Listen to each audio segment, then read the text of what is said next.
Sadguru Nath Maharaj Ki Jai, and welcome to Jagadambe Reads Mahabharata 109. As you may remember, Jarasandha chose to fight with Bhima.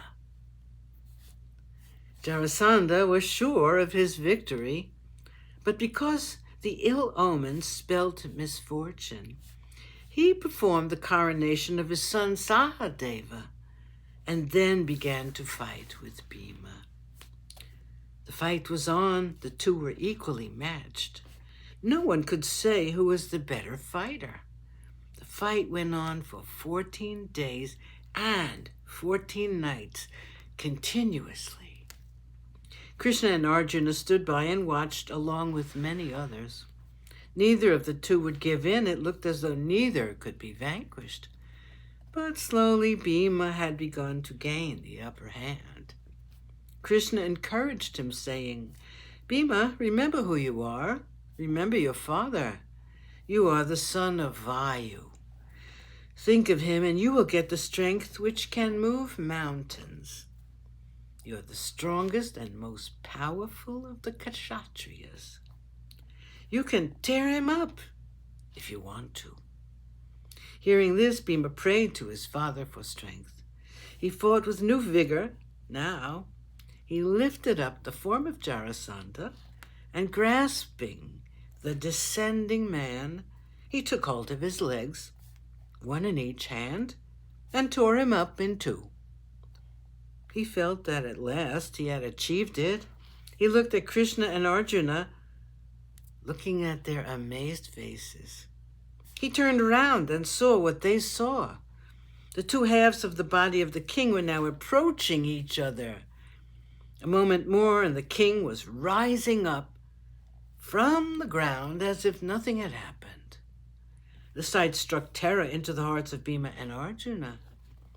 Jarasandha was now to them invincible.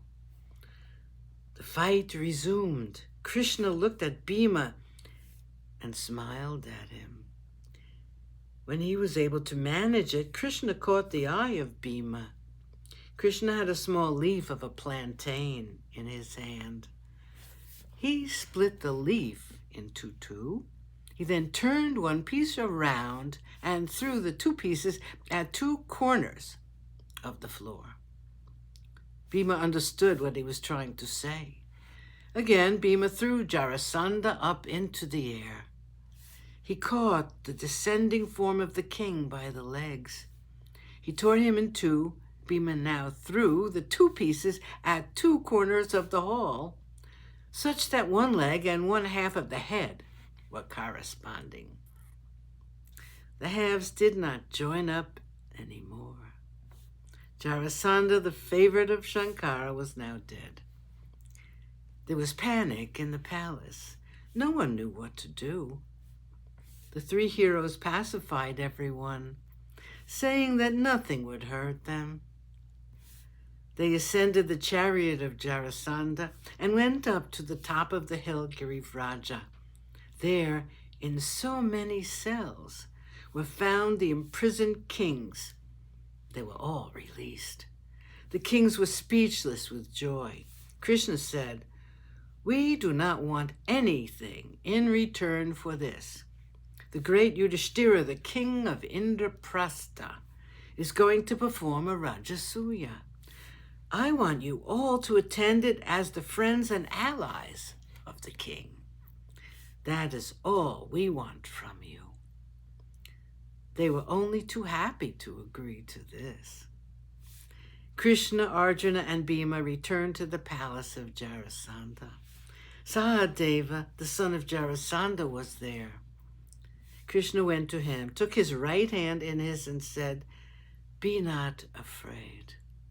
Your father was a great man, but he used his greatness in wrong ways, and hence he had to be killed. You have already been installed as the king. You must now combine your father's valor with your gentleness and rule the kingdom justly." Sadguru Nath Maharaj Ki Jai. Thank you for coming. I hope you come again.